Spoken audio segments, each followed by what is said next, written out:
welcome to another episode of Read It with Whiskey. I am your host, Laura Juntunen, and today we are talking with Skye McDonald.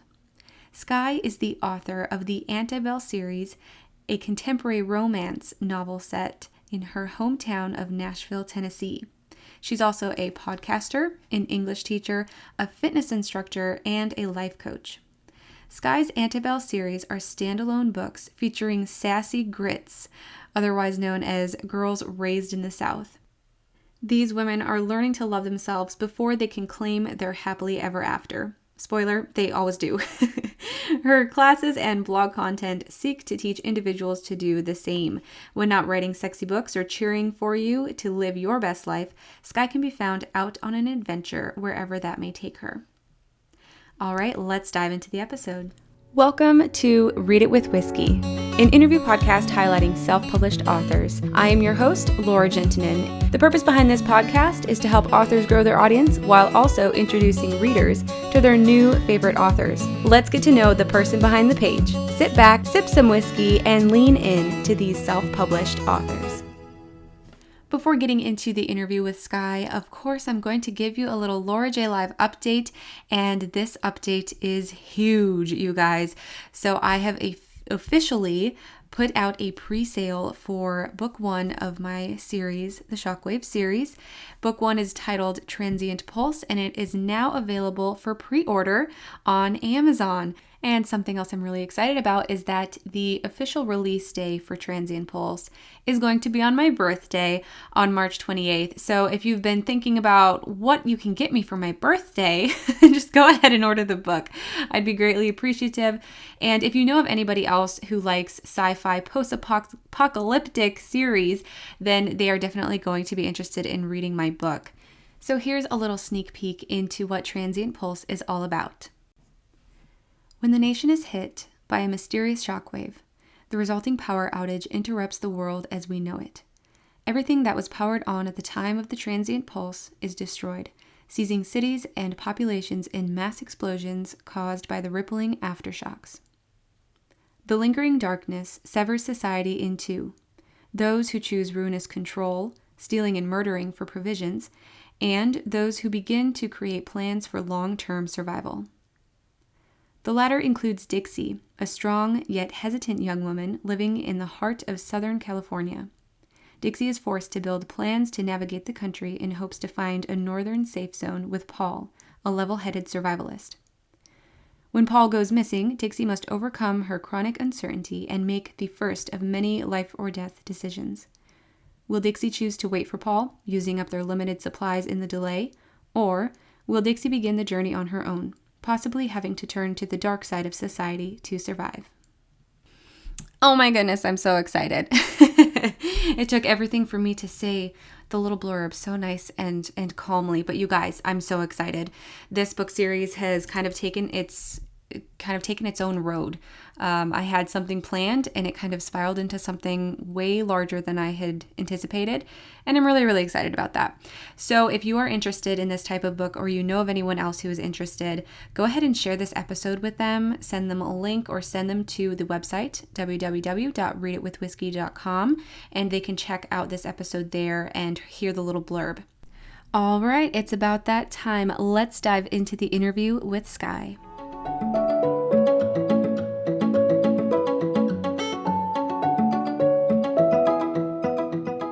All right. Hello, Skye, and welcome to the Read It with Whiskey podcast. How are you?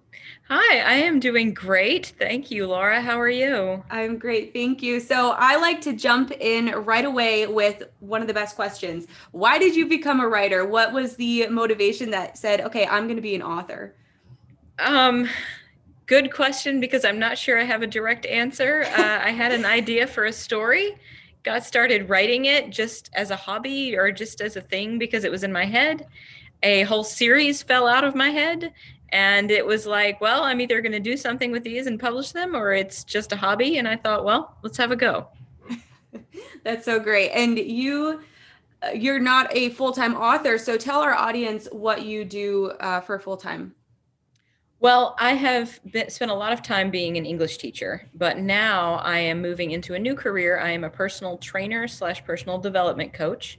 And I work with clients in person and online from all over the place, working on fitness goals and then just also lifestyle coaching. And it's all about loving yourself and understanding how awesome you are and making your life the customized happily ever after that you want it to be. That's so great. And we actually have that in common. I was a life coach for quite a few years, and I'm transitioning into now trying to publish and be an author full time. And I work at a gym. So Oh, that's awesome. I'm a full time manager at an anytime. So we definitely have a lot in common: life coaching, fitness, and Yes. writing, and the love of whiskey. We'll get to that later. Oh, yeah. So you are a published author 3 times over with this book series. And I actually read the first of these 3 novels, which is Not Suitable for Work. And this is the first in the Antebelle series. So if you could tell our listeners, what is this book about? What are the other books about? And kind of the whole premise behind the series. Sure. All right. Well, Not Suitable for Work is I call it a rivals to lovers romance. I'm not sure they're ever quite enemies, but there is one job and 2 competitors, and they are both very much needing to get their lives back on track. But they did not foresee the chemistry between them. So Celeste and Ben are the start of the series.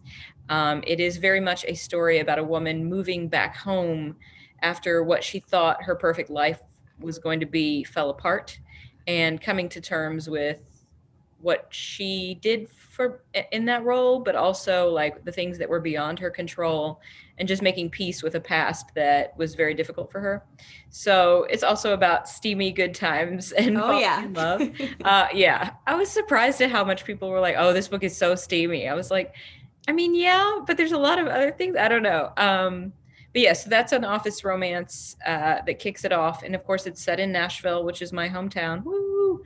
Yeah. And the whole series is based in Nashville, more or less. But then it moves into book 2, which is a standalone book as well, Off the Record. That is a second chance forbidden romance with a rock star in it, but the rock star doesn't get the girl. It's not focused on the rock star, but it's about the people working around him. And then the third book is a straight up enemies to lovers, brother's best friend trope, with Olivia, my fiery lady, who is actually kind of an antagonist in the first and second books. I mean, not a villain, but definitely she's not a friend. But by book 3, she's getting her own story and learning to love her nemesis. So those are the 3 that are out now. And like I said, they're all standalone, but you meet the characters and they become side characters and then main characters in each group or each person kind of gets their story. They're living in the same world, essentially. Okay. Yeah. I really like that premise. And I've only read the first one. I still got to read the other 2. I'm excited to dive into them. So where did that inspiration come from for the whole concept behind the series? Obviously, living in Nashville was a big part of it. But where did that initial idea come from? Well, the initial idea was I had this vision of a empty office room with like 2 desks facing each other. And just sort of in my mind, it was like, who would be there and why? And for whatever reason, the people who were there fell in love with each other. And so I've always loved love stories. I was certainly not, reading my aunt's collection or my mom's collection. That was not a thing in my family. But I'm certainly a romance lover, and I'm a total romantic at heart. But the story just kind of came out, and then as I was writing, you may be picking up my dog in the background. I'm sorry. The friends and the other characters in the story just started. It's a funny thing to say because it makes me sound dubious, but it made me. They just started coming to me and telling me their stories, and so as I was creating book 1, just more and more stories kept coming, and the characters who were in it just kept sort of coming to life. And then I had a series. So I definitely didn't map the series. There was no big plan for this. It just kind of happened. Yeah, the characters developed themselves through the writing. That's a really exciting way to write, and I can definitely relate to that. I feel like when you come up with a new character and start developing their characteristics and their history, new stories just kind of pop up, and it's almost really hard to be like, ooh, shiny object, and start running with it before you're done with the current project. So I'm Yes. excited that you've been able to process all of that new information that comes up and create more books out of it. So are you planning on doing more books in this specific series? There are more books in this series. So when I started writing, I just kept writing and writing. And like you said, I mean, I know that you feel me, and it's one of those things that, like I said, writers can say it and other writers are like, yes, I understand. But other people might be like, you okay there? But yes, like in book 2, I was writing book 2 and I had to stop and write a scene for book 3 because it was just there. But it was like, no, I must finish. But actually there are drafts of, I'm going to say 6 or 7 books for this series, and that's not including a couple of novella spinoffs. And then there are drafts for a prequel trilogy that are based on Celeste's parents and her people and their people. But it's all written. You can't see it because it's, very rough draft, but it's all written. It just is a matter of editing at this point.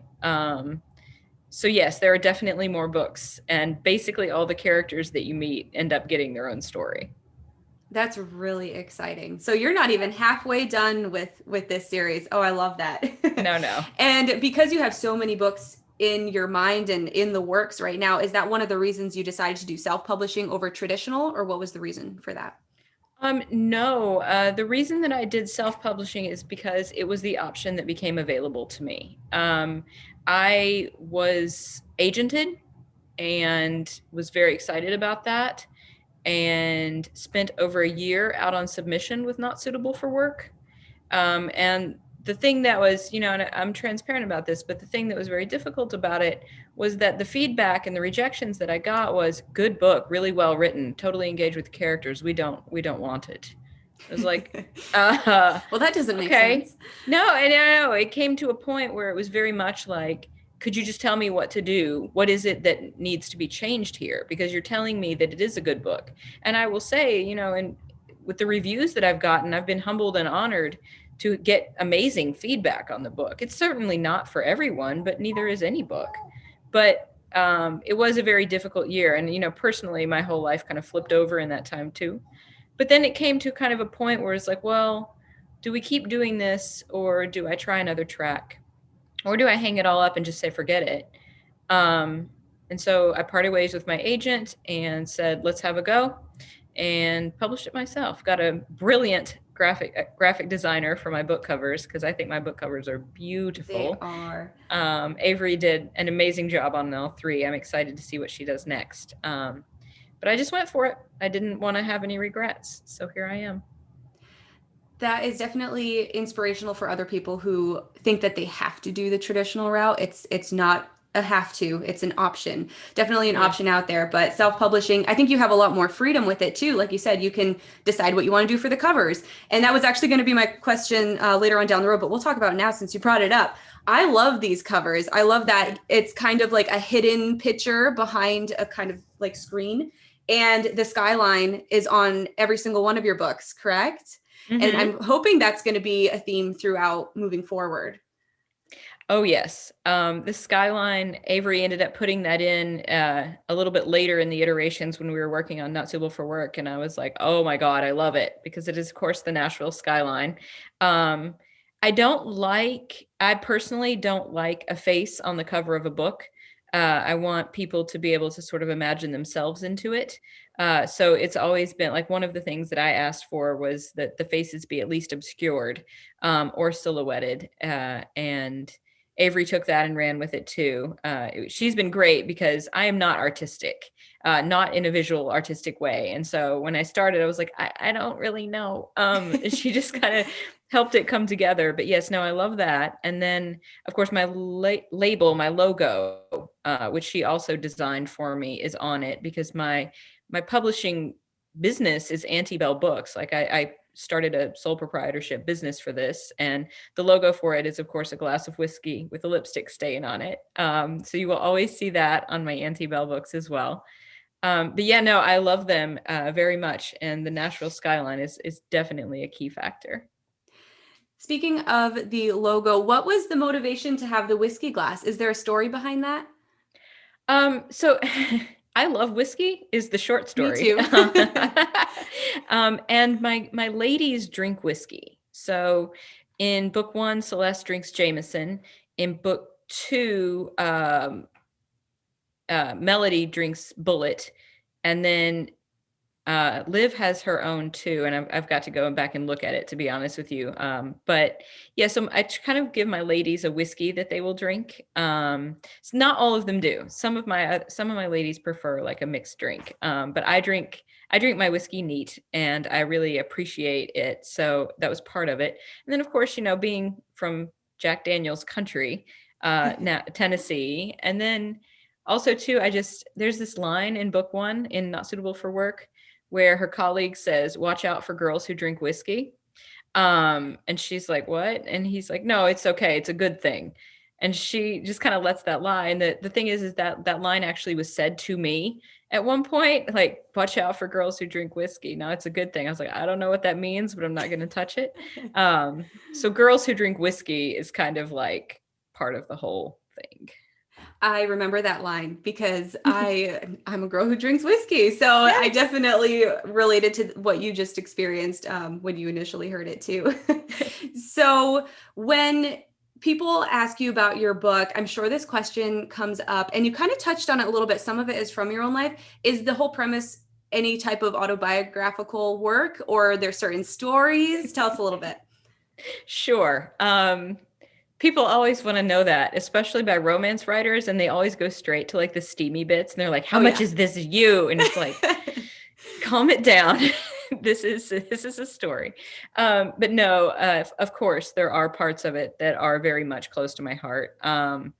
There is a scene in book one where they're on a date in downtown Nashville, and they're walking down Second Avenue, and Celeste is saying, "Oh, when I was in high school, I used to play laser tag here.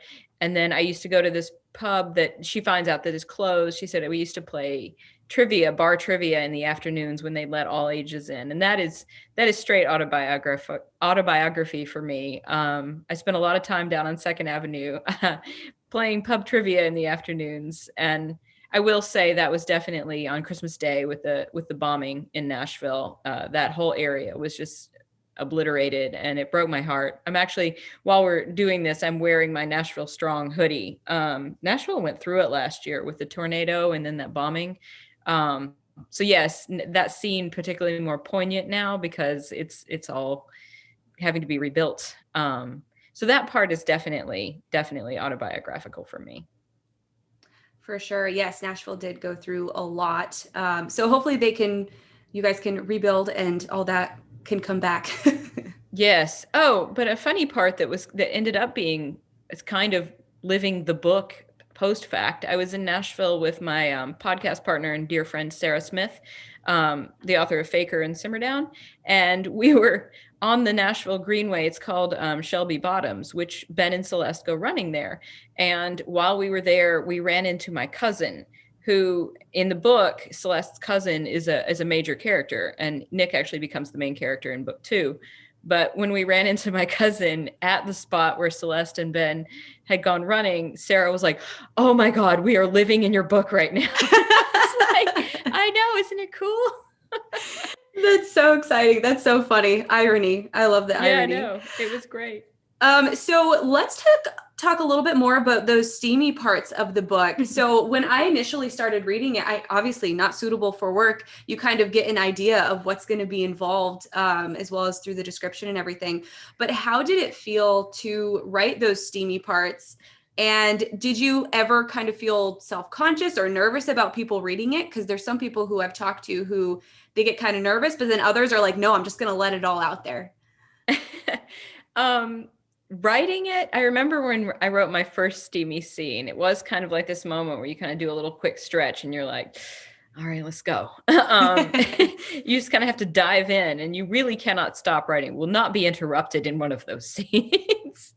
But no, it was a natural thing. Like their steamy encounters, their sex through the book actually like builds their connection in their story. So it's like every steamy scene that you get, and you do get multiples, builds them and changes their dynamic in some way. It either is bringing them closer when they don't want to be closer, or it's calling up some uncomfortable things, or it's just a really beautiful moment. But it's not, or it does move the story in ways that it's, I think, is pretty important. So doing it was fun and exciting. And it is a fun thing to write. But in terms of being self-conscious, I mean, I never expected my mom to read the book, and she hasn't. However, my 80-year-old uncle read the book. And that was fun. And my aunts have read the book. And so it definitely is like an interesting thing. Some old friends from, like my parents' friends from church have now read the book. And so there is this like, okay, but they love it. And they come back. Even my uncle, he was like, the characters were so dynamic. He was very discreet about, he didn't mention the steam, but it's been funny. And the more I've written and the more I've done interviews and talked about romance, the more sex positive and just more and more, it's very much like this is just a part of a natural relationship for some people, not for all. But, you know, sexuality and wanting and pleasure are all parts of things that are pretty biological. And so I'm very proud to be able to write like that and have people very like dynamically engaged in my books. That makes me excited. So yeah, the fact that people that I grew up around are reading it now, I'm just like, good, enjoy. Exactly. And you should be proud, because I mean, I couldn't put it down. There was certain parts where there was sexual tension and I was like, oh my gosh, just get to it already. And I just loved it because it was just like your uncle said, the characters were very dynamic, and it moved everything forward in the right way. And everything was spaced out at the right timing too. So I did want to point on that it is very well written, and it definitely flowed. I read through the book way too fast. I was like, I got to read this one again. It was really, really good. I really enjoyed it. And so I'm excited to read book 2, book 3, and then all the other 15 that it sounds like you might have. That is such an honor. Thank you so much. I'm always just so delighted when anyone has enjoyed it. So that means so much to me. Thank you. Oh, you're welcome, for sure. So speaking of what other people think, what is a common review that you've gotten about the book? Positive, negative, whatever. Whoa, this is steamy. And again, like, I know that it is, but when people like lead with that, it's like, oh yeah, no, okay, sure. Whoa, this is steamy is a lot. A lot of people want to like shake Celeste. They're like, girl, wake up. But a lot of people really, really connect with her and feel for her.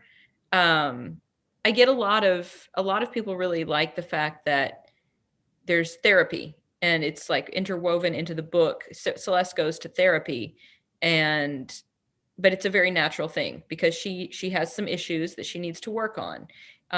So the sort of mental health element, and I've been very proud that has been so well received, because I think mental health is grossly underserved in our country. And I think people like Celeste, who are people like many people, including myself, sometimes we just need somebody to talk to.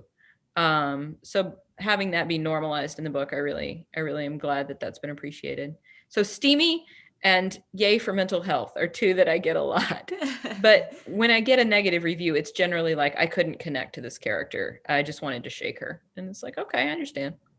I feel that, but I don't think it's a negative comment. I think it's that you wrote it so well that the person has been invested in that character's emotion, and that's why they want to shake them. Because if it was just a flat character, they would be like, okay, whatever. But the fact that they get angry when they're reading it and they're like, come on, girl, pull it together, I think that shows even more towards how well written it was. So props to you. Well, I'll take that.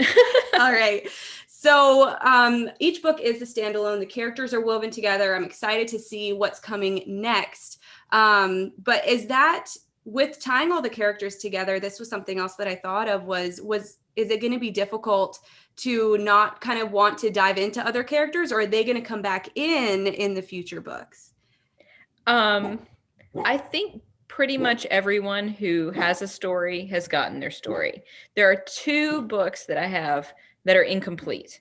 And so actually, technically, the book that would be book 4 is A Friends to Lovers, and it is incomplete. I just can't seem to bring the story together in the way that I want to. And then there's one other character who I can see kind of what it would be, but I can't seem to bring it together in a way that makes sense. But other than that, I don't see many characters left who would need a story. It hasn't occurred to me to do anyone else, not from that initial book. So I don't know. I would be curious to see if there was like like an offshoot series, but so far it's the trilogy of the prequels that was fun to write because that was like the 80s in Nashville, and so that was fun. So do you have a timeline of when these books are going to be coming out, or not so much? I have a goal to get out book 4 in this year. I think towards the end of this year. And of course, that's one of the things that I was thinking, as you said, about the freedom that we have that I have as an independent publisher. I dropped all 3 of those books within, I don't know, about 7 months. It was like September, December, April, because they were there and ready. Book 4, whichever one it will be, my goal is the end of the year. I do have something coming out this spring that I can't really talk about yet, but it is a non-series book. So it's not connected to the Anti-Bell series at all. So, but I am very, very excited for that. So that's my like spring focus. And then I'm hoping to come back to the series and bring out probably Megan's story in around Christmas time. Okay. Ooh, that's exciting to know that there's a non-series book coming. Ooh, yep. I'm getting goosebumps. So excited. All right. So you've got a lot of stuff going on then. One of my other questions that just popped up when you were talking about all of these different books is, how long did it actually take you to write all of these books? Have you been writing for 10 years, or have they all come out fast? Yeah, fast. Okay. So it feels like fast and forever. It's one of those things. But I started Not Suitable for Work in the fall of 2014. Okay. I got to get my head in this timeline. And then over the next several years, I was just basically writing at any free moment that I had. It was insane. And by like December of 2016, that's when I was really working to find an agent. Is that right?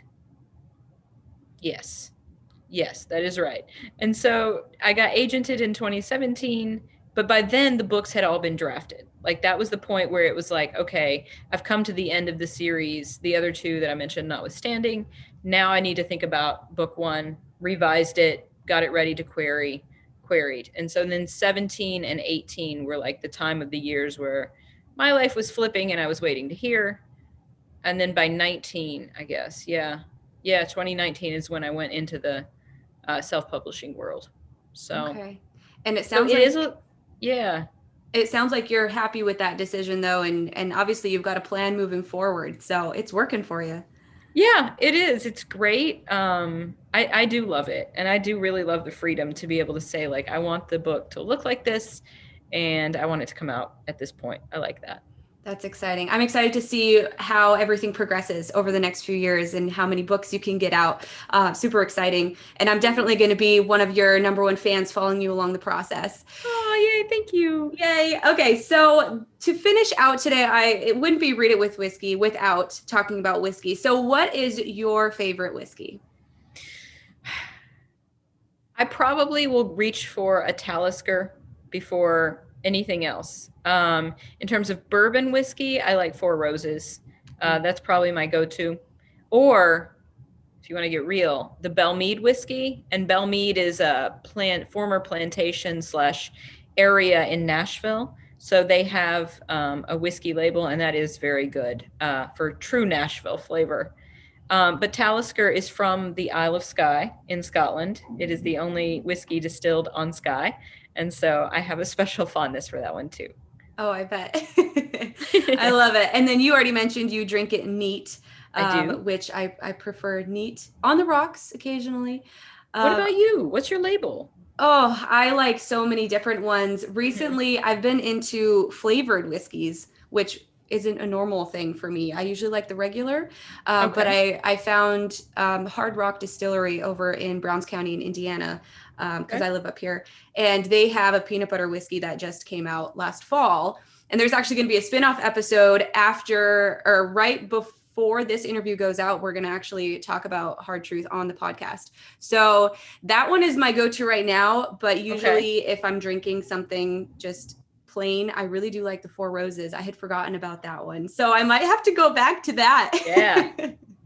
All right. I haven't had a bottle in a while either. I might have to revisit this pretty soon. Yeah, exactly. I actually had a fitness client back years ago who gifted me a bottle of Four Roses, and that's how I found out about it. And it's just so good. Yeah. Yeah. It All is. right, Skye. So go ahead and tell our listeners, where can they find you? Where can they find your books? Give us all that info. Sure. So you can find my books on Amazon. I am working through Amazon and also Kindle Unlimited for the time being. Not Suitable for Work is going to go wide at some point, but right now they're all 3 on KU. So hop over to Amazon for that. And you should be sure to follow me on Instagram at writer Skye McD. You can also follow my fitness on Instagram at Ability Life, but you'll find that on the Writer Skye account. So go ahead with that. I'm also on Twitter at writer Skye McD, and I am on Facebook and LinkedIn at writer Skye McD. So wherever you want to find me, and Goodreads, but that is my handle. And I am very excited to be talking more about this project that's coming out in the spring. So be sure you are following me on Instagram for that one. You will not want to miss it. We will definitely stay tuned. Well, thank you so much for being on the podcast. I appreciate your time. Oh, thank you so much for having me. This was lovely.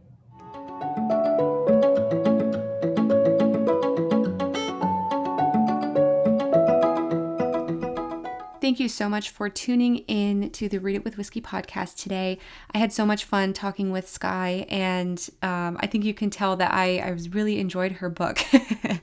But yes, and I definitely will keep an eye on Skye, because that project that she mentioned that wasn't out yet, well, it has since been launched. She is actually co-writing a book with her friend Sarah. So Skye McDonald and Sarah Smith have now become... I wanted to get it right. They've now become Sarah Skye, and their novel is co-written. It's called Sips and Strokes, Love Wasn't Part of the Deal. So that is definitely something to keep an eye on. I am actually going to have Skye and Sarah here on the podcast in an upcoming episode, so keep your eyes and ears out for that. And keep your eyes out for next week's episode with Shanna Caldwell, and her book is entitled Enchantment of Darkness. This is a really good fantasy story, and I'm sure you guys are going to love it. So stay tuned for March 9th when we talk with Shanna. I'll talk to you guys soon.